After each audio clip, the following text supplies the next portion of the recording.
This is our 22nd session of Mundaka Upanishad with Swamiji. Last session, we did the last shloka of chapter 1, section 2, that is shloka 13. I welcome everyone here. The last hour, as usual, will be for question and answers with Swamiji. Since we celebrated Vijayadashmi, Mrs. Jyoti Menon will chant today Mahishasura Mardini Stotram, Aigiri Nandini.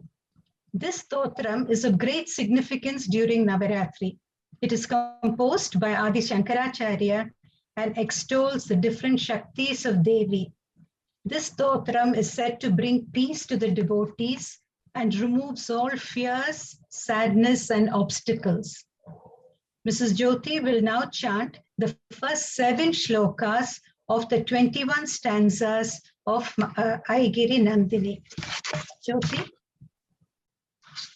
Pranam Swamiji. Namaste one and all.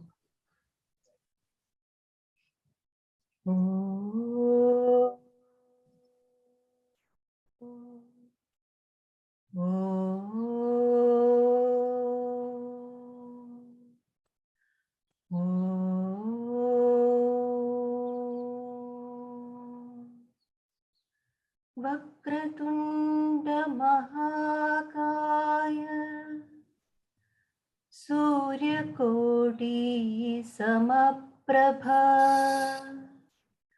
Nirvignam Kuru me Deva Sarvakaryeshu Sarvada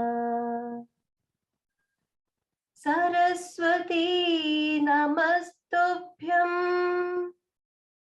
Varade Kamarupini Vidyarambham Karishyami Siddhir Bhavatu me sada.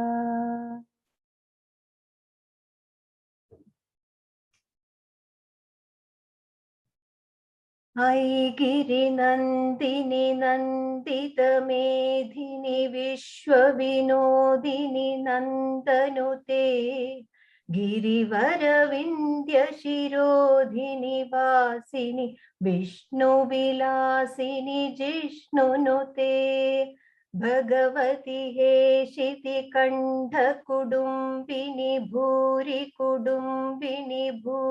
Krite Jaya Jaya He Mahishasuramardhini Ramyagapardhini Shailasute Suravaravarshini Durdharavadharshini Durmukhamarshini Harsharade Tribhuvana Poshini Shangaratoshini Kalmashamoshini Khosharate Dhanujaniroshini Dviditsutaroshini Dhurmadashoshini Sindhusute Jaya Jaya He Mahishasuramardhini Ramyagapardhini Shailasute Ai Jagadamba Madamba Kadamba Vanapriyavasini Hasarade Shikiri Shiromani Tunga Himalaya Shringa Nijalaya Madhyagade Madhu Madhure Madhu Kaidabha Banjini Rasarate Jaya Jaya He Mahishasuramardhini Ramyagapardhini Shailasute Aishada Khanda Vikhandita Tunda Vikatundita Shunda Kajadhipate Ripukaja Ganda Vitarana Chanda Parakrama Shaunda Mrgadhipate निज भुज दंड निपातित चंड विपातित मुंड बडाधिपते जय जय हे महिषासुरमर्दिनि रम्यगपर्दिनि शैलसुते ऐरण दुर्मद शत्रुवदोदित दुर्धर निर्भर शक्ति हृदे चतुर विचार दुरीन महाशय दूत कृत प्रमदाधिपते दुरित दुरीह दुराशय दुर्मदि दानवदूत कृतान्तमते जय जय हे महिषासुरमर्दिनि रम्यगपर्दिनि शैलसुते आई शरणागत वैरिवधूवर वीरवराभयदायकरे त्रिभुवनमस्तकशूल विरोधि शिरोधि कृतामलशूलकरे धिमि धिमि दामर दुन्दुभिनाद मुहुर्मुखरीकृत दिङ्निकरे जय जय हे महिषासुरमर्दिनि रम्यगपर्दिनि शैलसुते अयि निज हुंकृति मात्र निराकृत धूम्र विलोचन धूम्रशते समर विशोषित शोणित बीज समुद्भव शोणित बीजलते शिव शिव शुंभ निशुंभ महाहवदर्पित भूत पिशाचरते जय जय हे महिषासुरमर्दिनि रम्यगपर्दिनि शैलसुते जय जय हे महिषासुरमर्दिनि रम्यगपर्दिनि शैलसुते ओम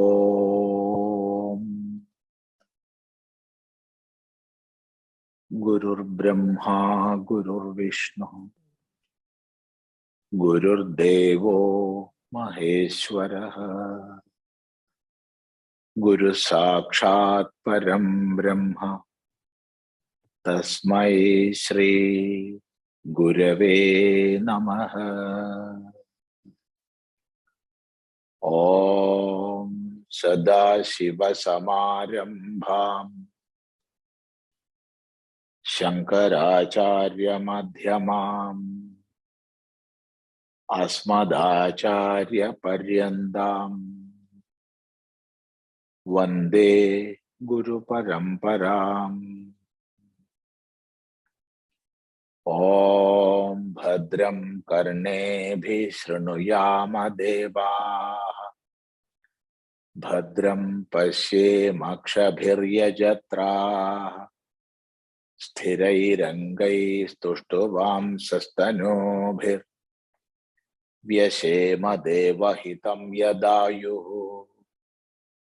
स्वस्ति न इन्द्रो वृद्धश्रवाः स्वस्ति नः पूषा विश्ववेदाः स्वस्ति नः तार्क्ष्यो अरिष्टनेमि स्वस्ति नो बृहस्पतिर्दधातु। ओम शांति शांति शांति।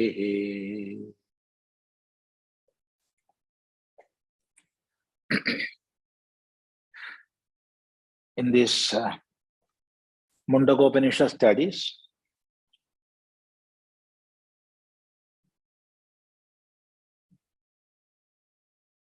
we have seen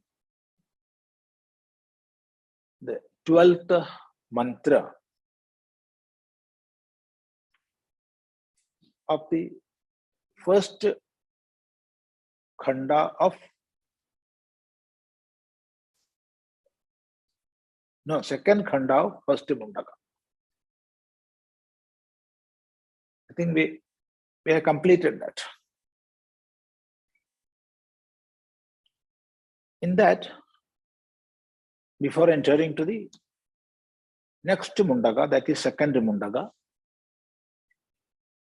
let us remember what has been said there. So the 12th mantra, it is said, Pariksha lokan karmachitan brahmano nirvedamayad nasti akruta krutena. There is one has to analyze, examine closely the world around us, the pros and cons of each and every action, how far actions will take us, what are the effects of different types of actions.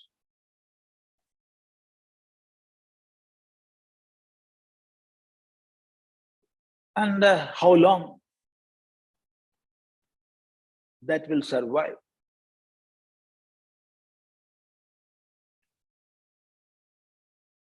So one has to examine this closely.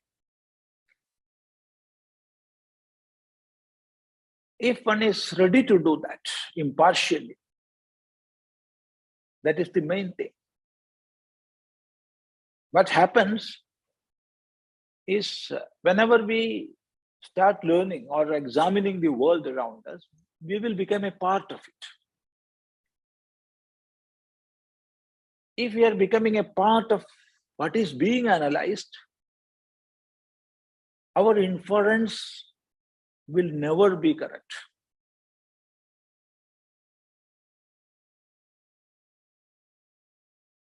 So it is important to be impartial.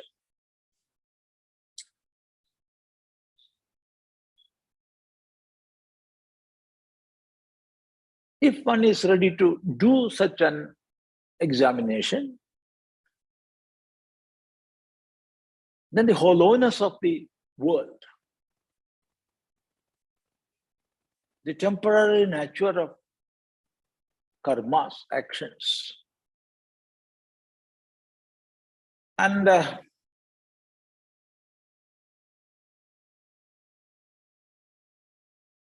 never such karmas will take us to the goal of human life.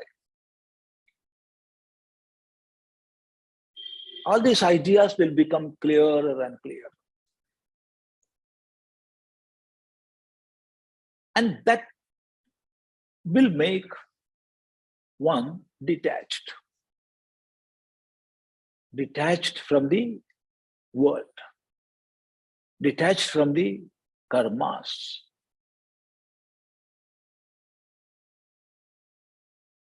That detachment or dispassion, it must come from a proper analysis. And it is called Vairagya. And what is the nature of Vairagya, or what is Vairagya? It is this knowledge, Nasti Akruta Krutena. Nasti Akruta Krutena. By doing, we cannot reach what is above all these karmas.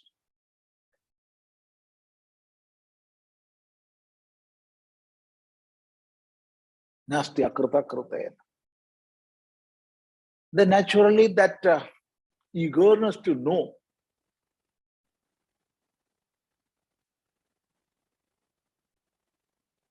it will develop with it. If everything I am seeing around me are temporary, what is permanent?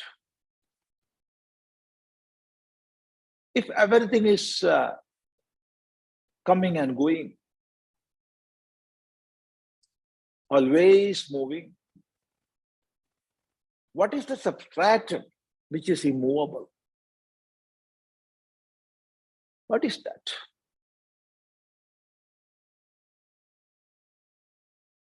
If everything around me are manifesting and dissolving, what is the unmanifest truth, or what is the unmanifest reality? on which all these manifestations and dissolutions are happening. What is that? That eagerness to know, it will develop.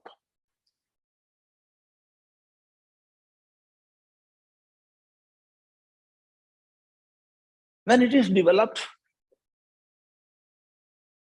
then we will not rest at a place without knowing that. It will propel us forward. It will push us out. Out of what? Out of the activity which we were doing till today. Because now we are realizing the meaninglessness of such activities.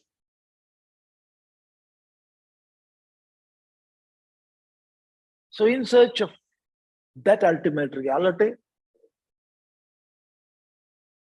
we will move. And what is the way? The way is Gurumeva bhigached tad vijnanartham sa Gurumeva bhigached. Tad vijnanartham, for the realization of that ultimate reality, one has to approach Gurum. And who is a Guru? Shrotriyam Brahmanishtam. One who is established in himself, or one who is established in the reality which he is teaching. He is Brahmanishtam. And one who has undergone a traditional study of Shastras is Shrotriya. So such a Shrotriya and Brahmanishta, such a Guru, who is both, he has to approach them.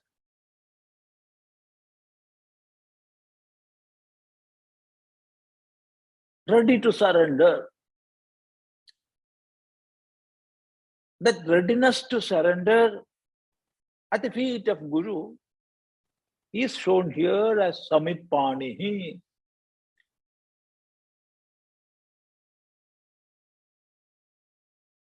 So we are moving with a bundle of egos. I am this, I am that. All this must go.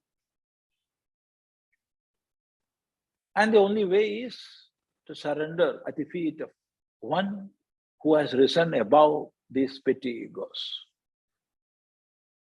The Samit Panihi. So there ends the duty or responsibility of the seeker. Now it is the duty of the teacher. What he has to do, it is said in the 13th mantra, Tasmai sa vidwan upasannaya samyag prashanta chittaya shamanvidaya yenaksharam purusham veda satyam provachatam tattvato brahma vidyam. Tasmai sa vidwan upasannaya samyag prashanta chittaya shamanvidaya yenaksharam purusham veda satyam provachatam tattvato brahma vidya. Tasmai, unto him,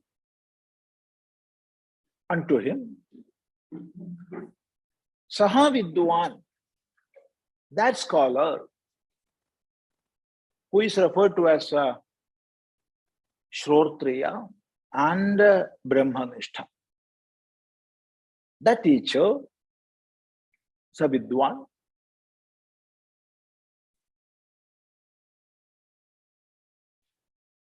he has to teach. It is his duty or his responsibility to teach. Your destination is on the right. But he has to ascertain whether the seeker is competent, eligible.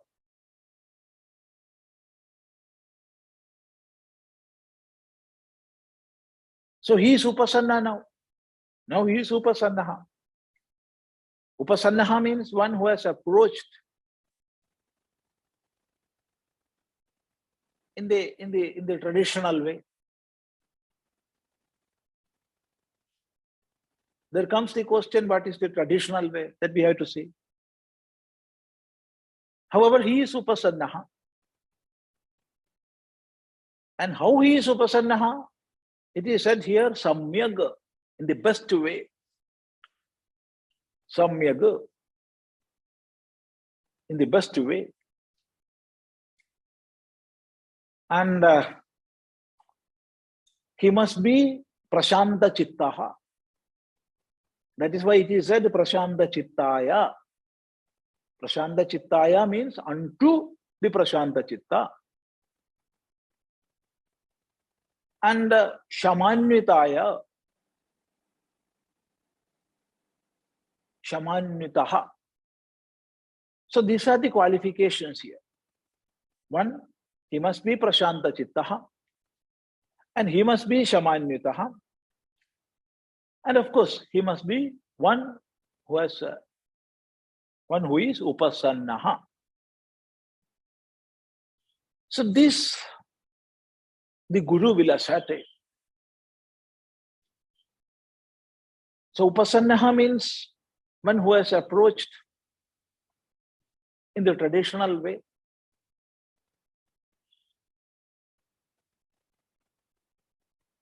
The verbal meaning is one who is sitting near. Upasannaha. Verbal meaning is one who is sitting near. What is this sitting near? It is approaching in the traditional way.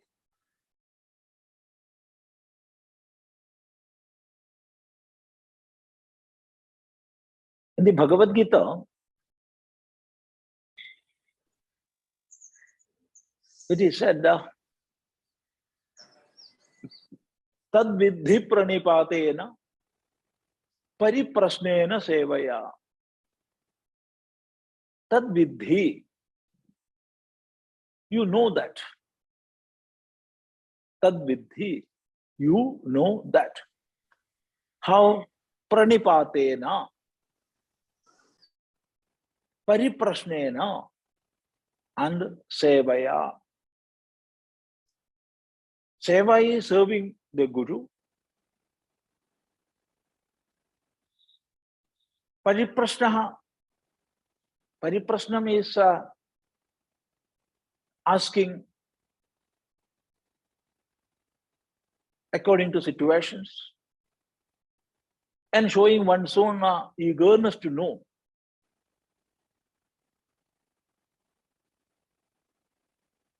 That is Pariprasnaha. And Pranipata is fullest submission.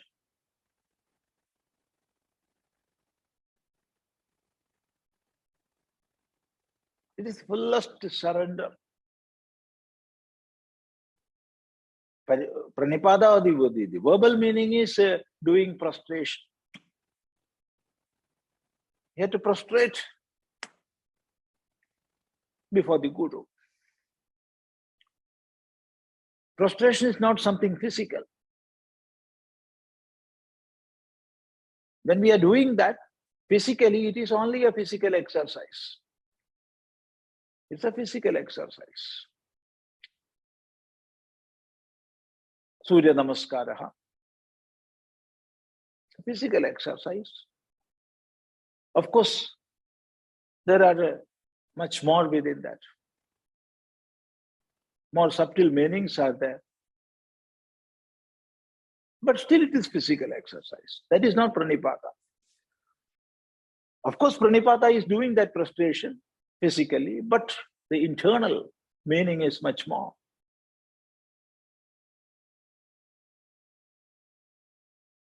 We are surrendering ourselves. We are surrendering our petty ego at the feet of the Guru. We are submitting ourselves.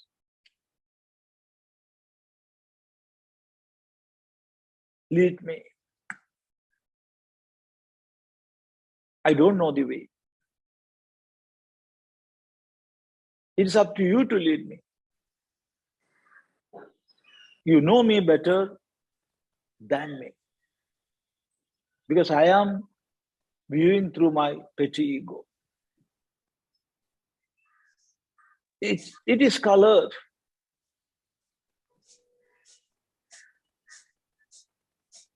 Colored with my own preferences. So kindly lead me. With that prayer within, we are submitting ourselves. Complete submission. So prostration is a symbolic act of that.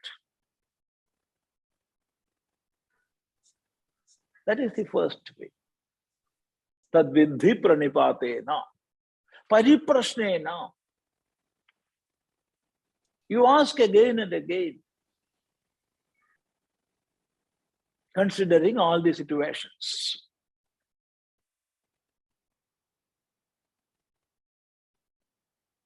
That is important. In the Rama Gita, we can see how Lakshmana asked Sri Rama doubts regarding the highest goal of this life, how to reach that. It is said in the Adhyatma Ramayana, Kadajid ekanta upasthitam prabhum Ramam Ramalalita Padapangajam. So Sri Rama was sitting alone, was not in the midst of any other activity or in the society. He was not doing this and that. He was sitting alone.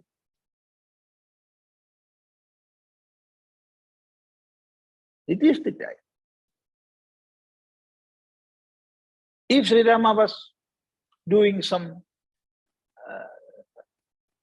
japa or dhyana, it is not the proper time to ask. So he was sitting alone without doing anything. So at that time, Lakshmana approached Sri Rama and asked.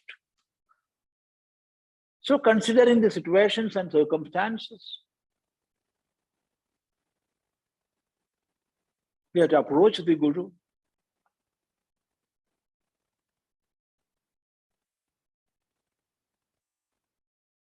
And we have to open up ourselves. We have to show that eagerness to know that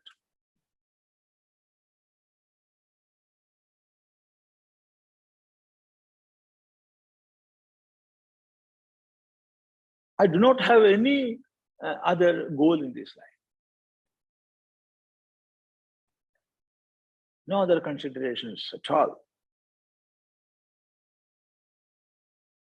I'm in search of the ultimate reality.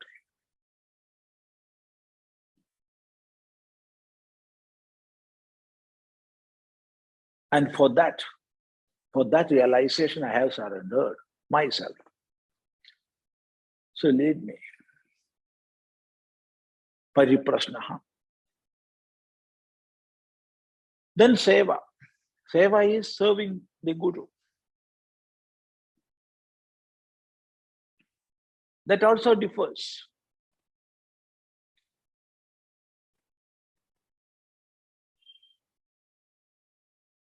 It is to make our own mind pure, our own intellect sharp.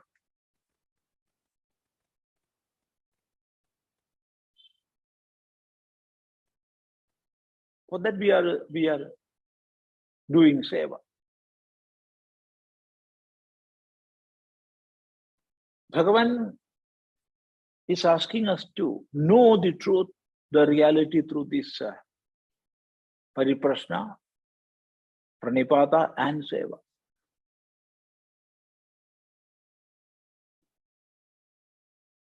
Prashanda upasannaya. So one who has approached the Guru in the traditional way, and the Guru will ascertain whether he is prashanta chitta or not. One who is moving with a boiling mind. waves coming one after another. Of course, we have to talk with him. We have to soothe his mind. We have to give him love and care. But at the same time, he is not competent to hear the ultimate reality.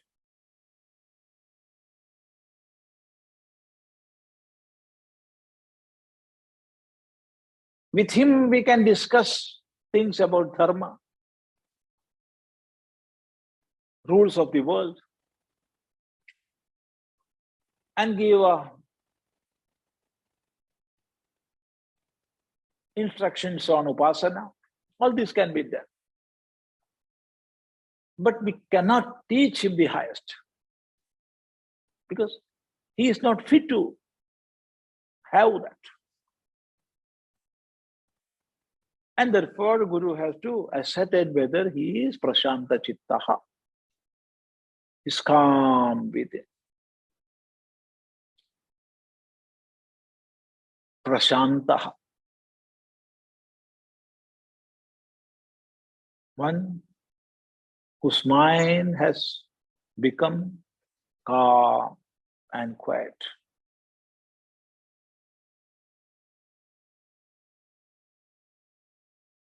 And Shamanvidaya, one who is with the Shama. Shama is control of mind, or control over mind. For that, we must have control over our own senses. It is called Dhamma in our Shastras. So through Dhamma, one can attain Shama.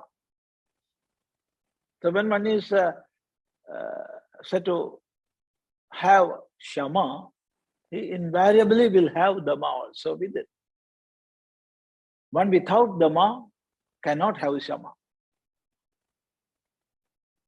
So Shamanyutaha means both Shamanyuta and Dhammanyuta. It is said in the Upanishad, Shanto Danta Uparata Titikshuhu. A seeker must be Shantaha, with controlled mind, Dantaha, with controlled senses, and Uparataha, one with mind and senses fully withdrawn.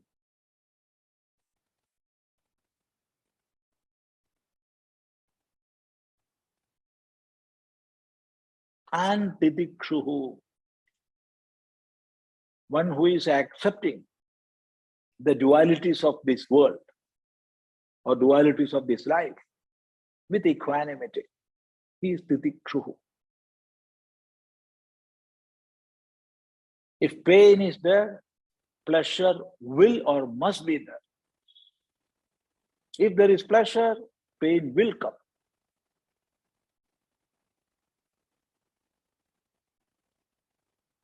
That is the law of the nature. If there is darkness, there is light. Without light, darkness will not be there. So these dualities, that will always come and go. We have to accept this both with equanimity. That is Titiksha. So a seeker must be Shanto Danta Uparata Titikshuhu. So here, Shamanyutaya. So this the Guru will ascertain whether the Shishya is having Shama and he is Prashanta with it. And if he is, or if the Guru is satisfied, then it is the duty of the Guru to teach.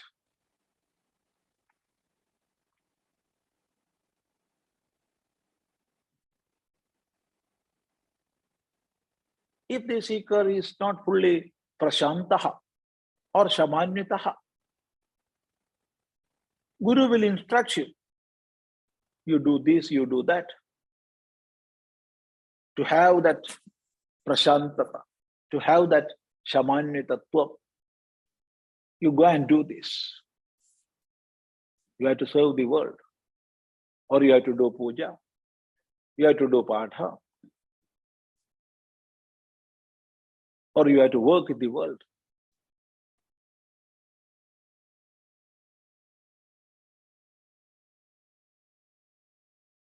And if he is fully Shamanyutaha and Prashanta Chittaha, then it is the duty of the Guru to teach. And it is said, Yenaksharam Purusham Veda Satyam Pravajatam Tattvato Brahma Vidyam, Tam Brahma Vidyam. That Brahma Vidya, Pravacho.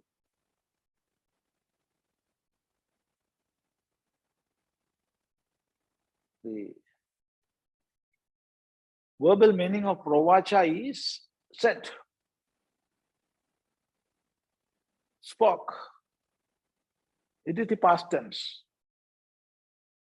But here, we have to take, it has to mean Prabhruyad, how to speak, how to talk.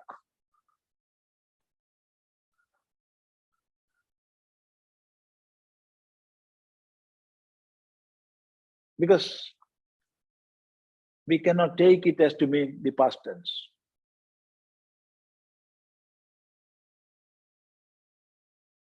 We cannot observe the rules of grammar strictly in Veda. The rules laid down by Panini, of course, we have to accept them, we have to learn them, but must understand that in the Veda, we cannot fully accept those rules. At some places, because it is Veda, we will have to take the meaning as the circumstance wants us to take.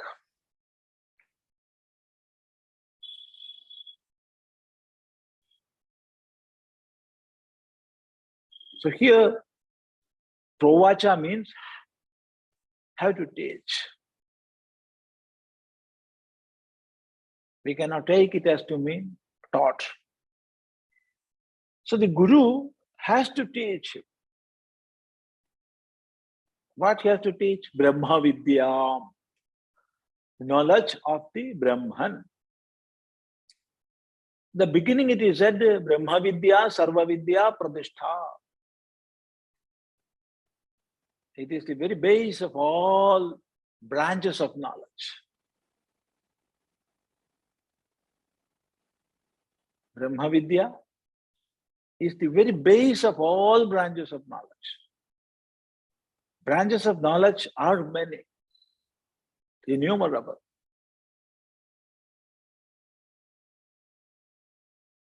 But the substratum, the base of all these branches are the knowledge of the self. If I am studying electronics, it is me who is studying. If I am studying astrophysics, it is me who is studying. If I am studying medicine, it is me who is studying.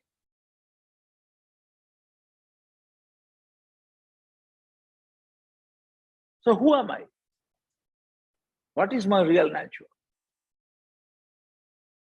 That is the pradishtha of all other branches of knowledge. And therefore, Brahma Vidya is called Sarva Vidya Pradishtha.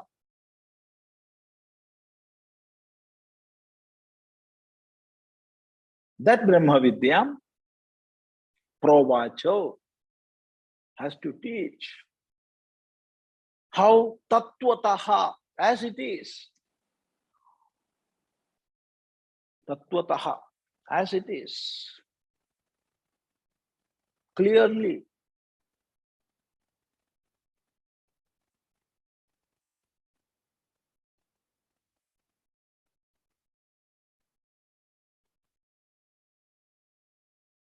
See, Brahma Vidya is It's a pramanam. Pramanam is a valid means of knowledge.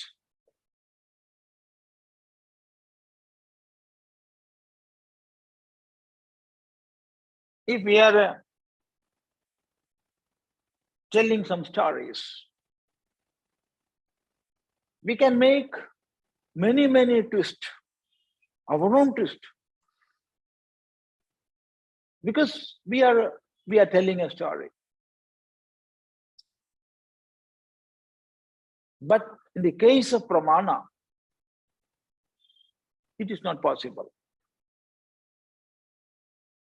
because it is valid means of knowledge.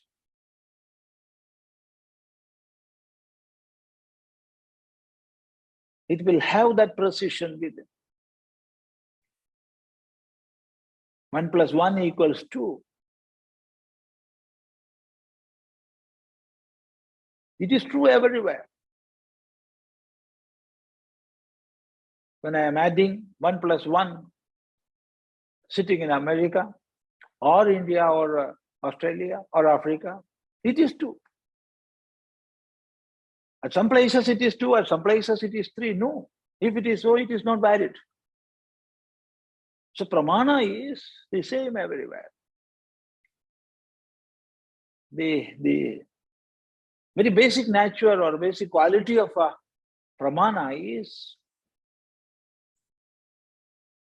it must not be nullified or negated by any other means of knowledge.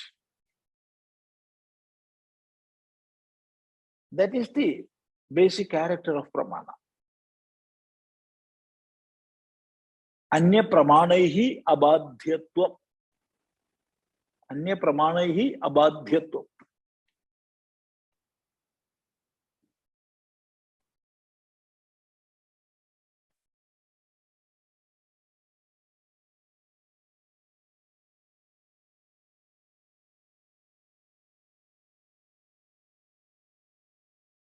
So that Brahma Vidya must be taught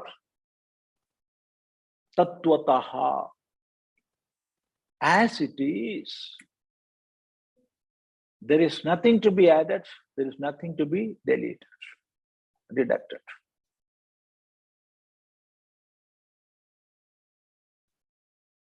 Of course, examples will differ, languages will change, and the style or mode of presentation will vary. But what is taught, it will never change, because it is pramana.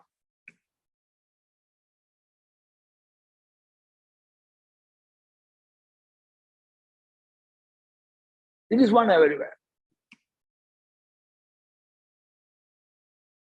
Whether explained by X or Y or Z, it is the same. Explanations may change. What is explained is the same. So tattvataha,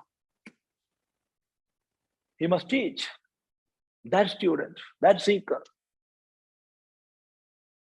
Brahma Vidya. That is the tradition. And because of this tradition, this Brahma Vidya, the river of Brahma Vidya is still flowing.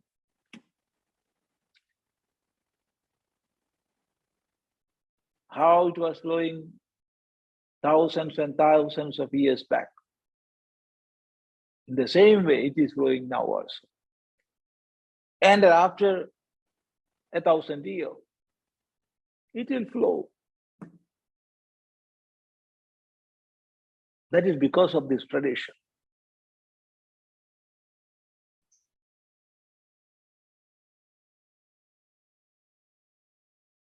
It is the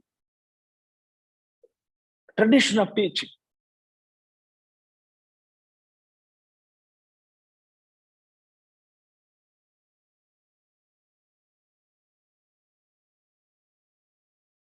A teacher will teach from his own conviction, from his own experience, his own realization. And that is the strength of his teaching. That experience, that realization is the strength of his teaching. But at the same time, he is using those terms and modes which were used by his teacher. And that teacher in turn, his teacher. So on and on. So when this tradition has begun, we do not know. And while prostrating before the Guru Parampara, we starts with the Sadashiva Samarambha or Narayana Samarambha. This tradition has come from Ishvara. And through innumerable generations of teachers, this has come and is now as it is, and it will go forward. And as per the tradition, if the seeker is Prashanta Chitta and Shamanyuta, it is the duty of the teacher to teach. That is said, Provacha, Prabhruyat, has to teach. What? Brahma Vidya. What is Brahma Vidya? Yena Aksharam Purusham Veda Satyam. Yena, by which? Aksharam Purusham Satyam Veda, one knows. So by which one realizes what? Satyam Purusham Aksharam.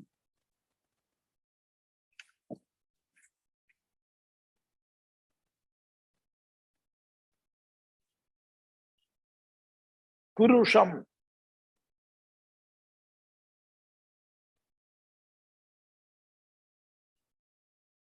That which is pervading everything.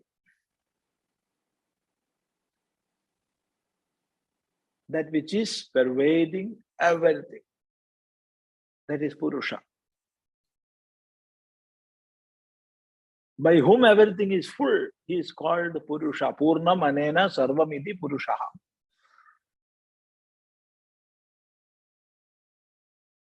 And that is the Satyam, real. What we are seeing around are coming and going, manifesting and dissolving. And what is the reality on which all these are coming and going? That is Satya. Aksharam, imperishable, immutable. Aksharam is imperishable. So the world around us and the body in which we are living, all these are manifesting and dissolving, and therefore are Ksharam.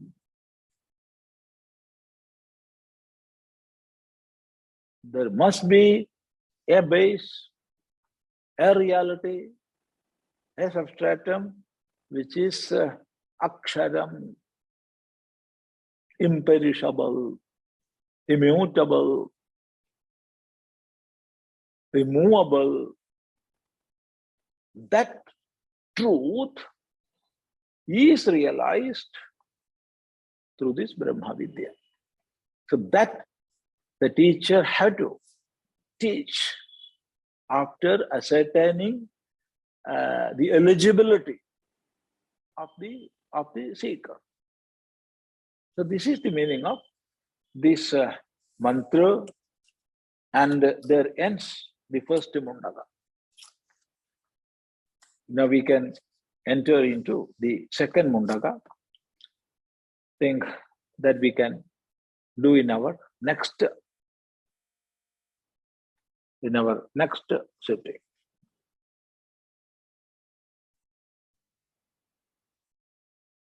So if you want to ask anything, you can ask.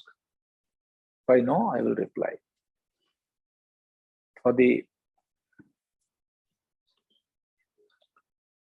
First question. Yeah. First question from Dr. Kamalaji.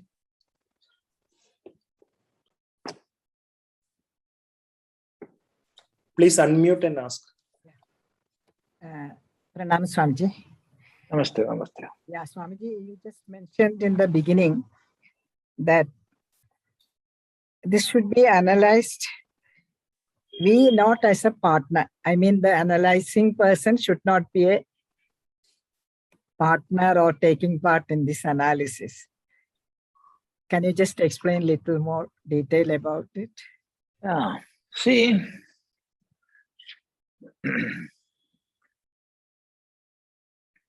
when we are analyzing something,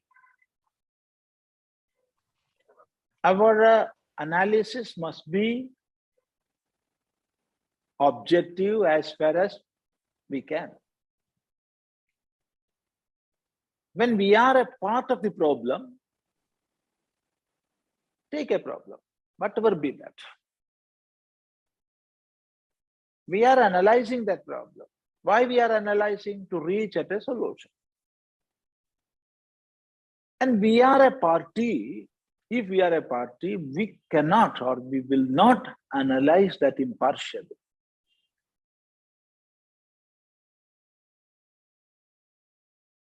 Because we have the natural weakness as human beings. It is there. To take a problematic situation.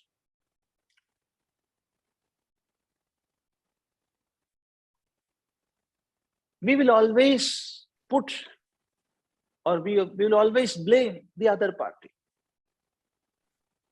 It is his problem. He made this or she made this. So I am suffering. Who is suffering? I am suffering. Then who is the problem there? I am the problem because I am suffering. But we will tell she is the problem. She is making or he is making. And that is why I am suffering. Why? Because we are a party in that. So to have an objective analysis or a truthful examination, we must be above that. If we are a part of that, our inference will never be correct. This is so in this life. And that is why when we are, we cannot analyze a problem or a situation. We will approach someone who can sit above that problem and both the parties involved in the problem. If we can do that, then of course it is right and correct. Otherwise, we will be a part of that.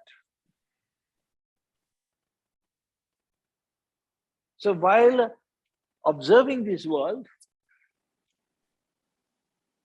and analyzing, examining the pros and cons, we must be above the world. Otherwise, our inference will not be correct. It will be partial. It's very clear. But the question is how it is possible. How it is possible? See, the world around us is the greatest teacher.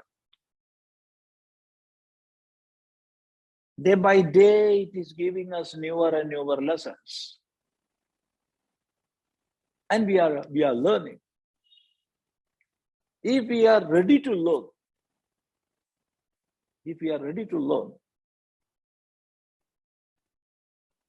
we will realize this.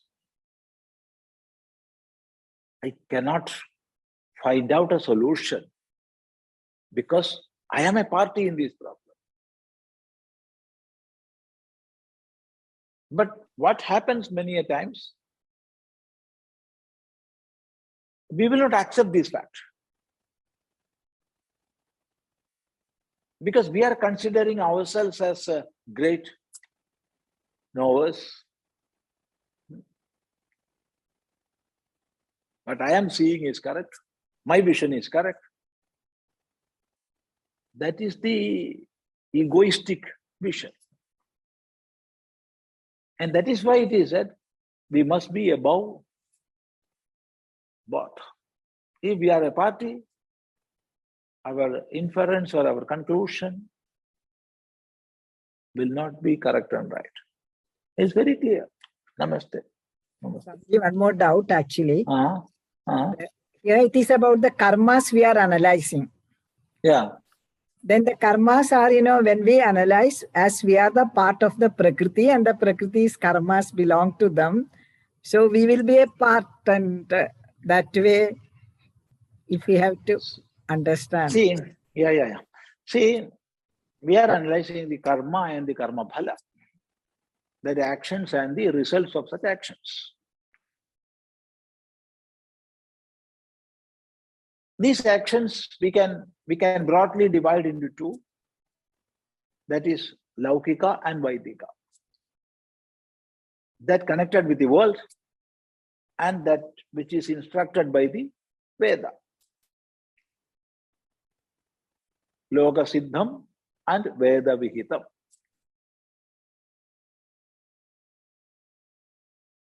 In both these, we are doing, if I am doing a puja, or if I am doing performing a yaga, it is I am doing that. If take the case that yaga or that homa or that puja, it brought in some negative effects on myself or on the society.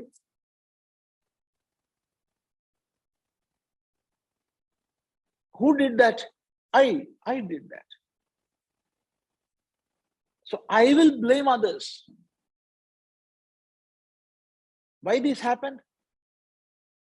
Because Yajamana was not good. He had bad intentions. Or the things used in the yaga, they were not pure. And those who brought those things, the problem is with them. This is the case of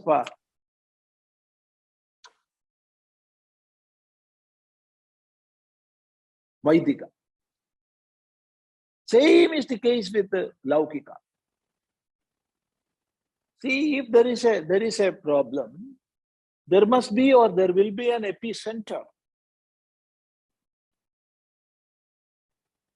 And we will always find this epicenter on others.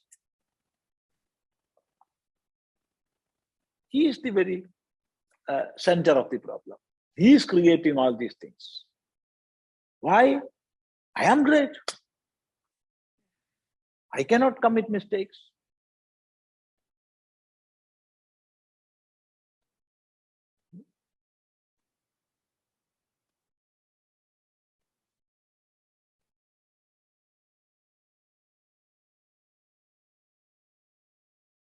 So that is the thing.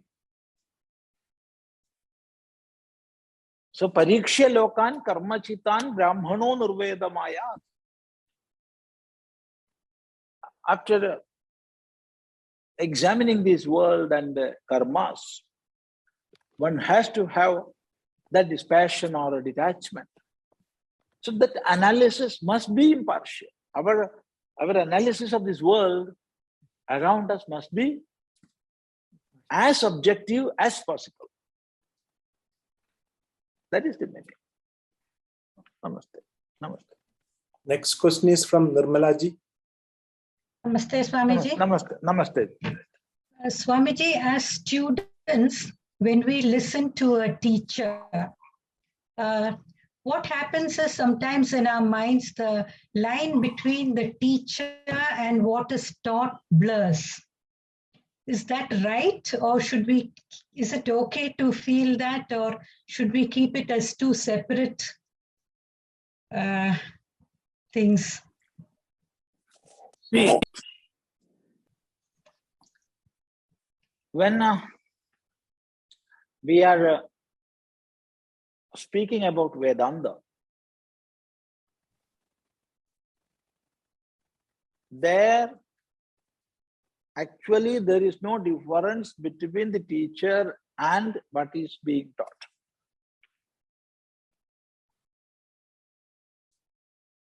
But initially, we will not realize that.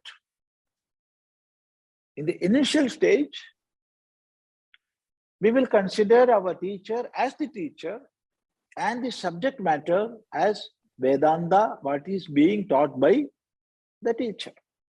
Both are different entities. But in course of time, we cannot define this time. How long, that we cannot define. But however, in course of time, when our own experience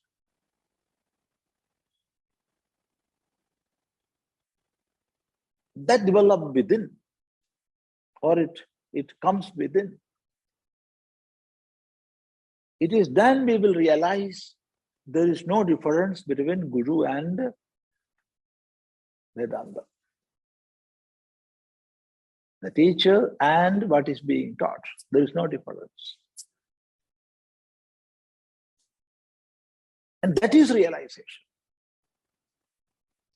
That is realization. The term realization is used, sakshatkaram, is used in the Vedanta. What is the meaning of that? It is not experiencing something different from our own self. If it is so, it is not Atma Sakshatkara. It is not self-realization. Because if we are realizing something which is not ourself, it is not self-realization. Then what is self-realization? There who is realizing and what is realized, both are one.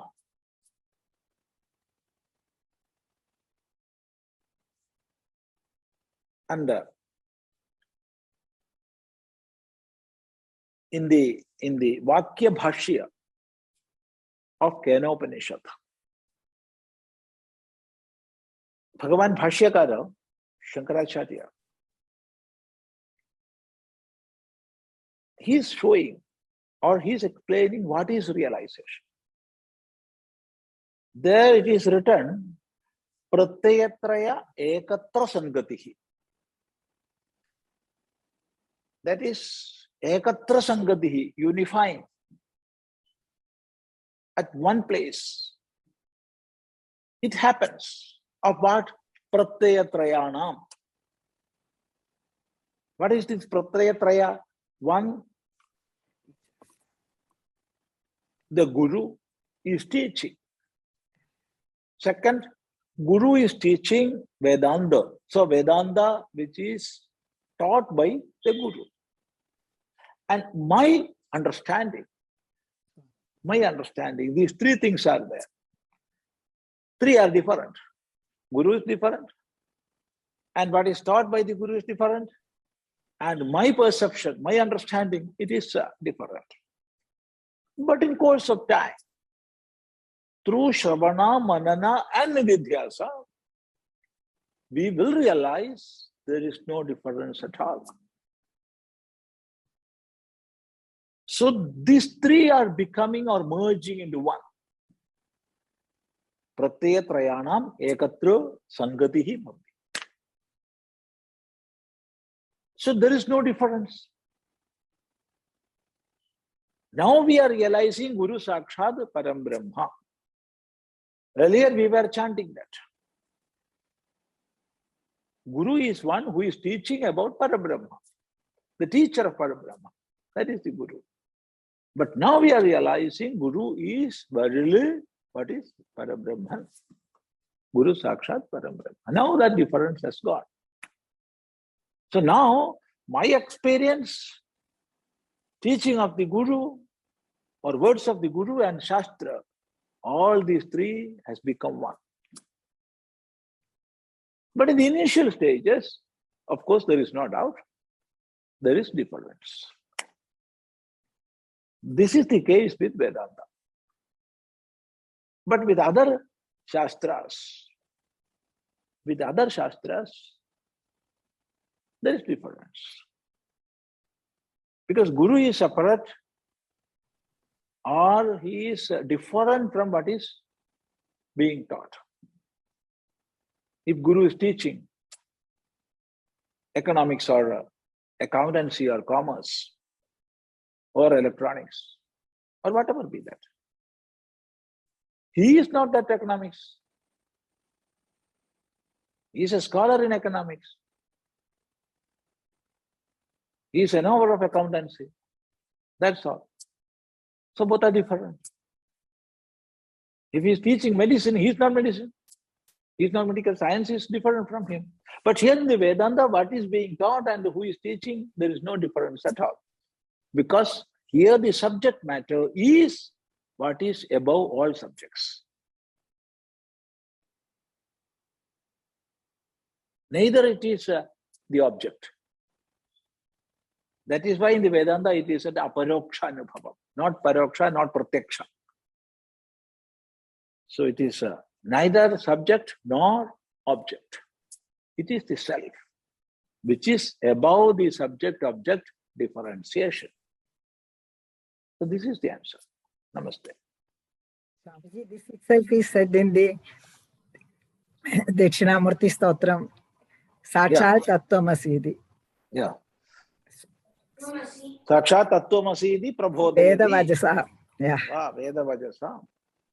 So there, that experience of the self and the teacher and the teaching, all these, actually these are not merging.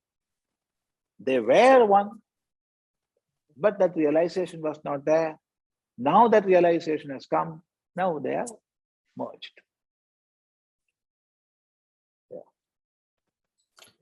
Namaste, Swamiji. There are no more questions.